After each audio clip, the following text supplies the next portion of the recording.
to my channel. First of all, thank you so much of all of you for watching my video. In this video, I'm going to teach you get familiar with the Revit software. So first, let's take a look at this software and its application. Well, Autodesk Revit is a building information modeling software for architects, landscape architects, structural engineers, mechanical, electrical, and plumbing engineers, designers, and contractors. This program is software that has become one of the most useful software in the world, and today most of the companies, including architecture companies, they use this software to do their projects. So as a result, learning this software will be very useful for people who work in the architecture industry. And the good news for all architects, especially architecture students, is that this software is going to be taught to you in the simplest and most practical way possible. So stay tuned. Before I start, since this is our first session and you don't know me, it is better to get to know me. I am Mary and I have the BS of Architecture. Today in the coming days I will be with you in the easiest way by teaching architecture software. Let's get started. Every project that is going to be built is basically a building which is going to be created, and the initial idea can be implemented in three ways. In the first stage, the plan can be in our mind. For example, we have only the dimensions of our land. Suppose a land with dimensions of 50 multiplied by 30, and we start designing on our desired ground. The second step is that we implement our project according to our AutoCAD file, which means that, for example, we have an AutoCAD file, or the employer give us an AutoCAD file to make it 3D dimensional. In the last method, we do our project according to a photo. For example, we have a photo, or the employer shows us a photo, and they ask us to make their plan 3D dimensionals according to the same photo. So we call all these three methods the project implementation. That the method of implementing each of these three steps is the same, which includes the steps that must be done in order, and these steps are the steps of our first phase. At the first, we have to specify the elevation code. Next, draw the walls, draw the floor and roof, draw the door and window, stairs, railing, ramp, axis, column, furniture, dimensions, and finally we have sheet classification.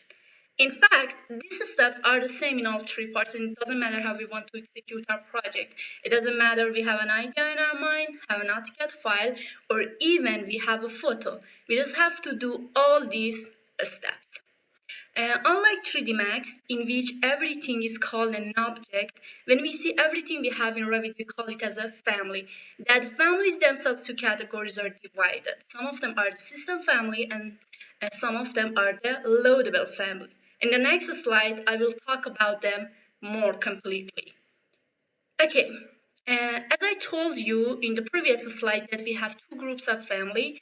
Some of them are system family, that are elements that exist within the project and don't need to be modeled elsewhere and loaded into the project. For example, we have the wall, which is a system family, or even we can mention roof, floor, and ceilings as the other examples.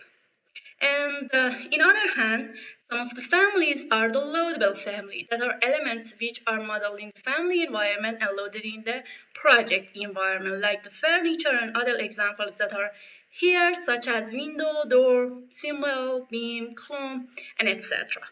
It should be said here that you don't have to be worried at all, because you don't need to model all these elements one by one, but this is completely optional. It means anyone who can model any element, object, or family he wants, and if everyone doesn't want to, can use a family already made objects that don't take time. But you will become familiar with them modeling commands and learn how to model. The general environment of Revit consists of two parts. The first one, the project or model environment, and the second one, it has a family environment. And the Revit program itself used in three parts or three applications. At the first, we can use Revit for architecture, and then can a person use Revit for the structural part or even for MEP. That this part consists of three parts: mechanical and air conditioning, electronics and sweats, which again we can use this software to do this part. Actually, there are three types of classification that we can choose in which section we want to start our activity. And when a person wants to buy a driving license, they are asked which of these three sections you want to use. If you want to have it all together, it is a bit more expensive. And for those who work in the architecture field, they can only buy the part of the architectural license, which will reduce the price. And in this course, you will be fully acquainted with the architecture section, and you will also become somewhat familiar with the structural part. Architectural part, that is quite clear, including walls, ceilings, floors, doors, windows, trusses, stairs, ramps, and etc. In the structural part, we specify columns, axes, type of foundations, and so on, that you will be completely familiar. And third one is MEP. As I said, this word includes three words in which we can fully describe the facilities and suites, the part related to electronics and the part related to air conditioning. That's it.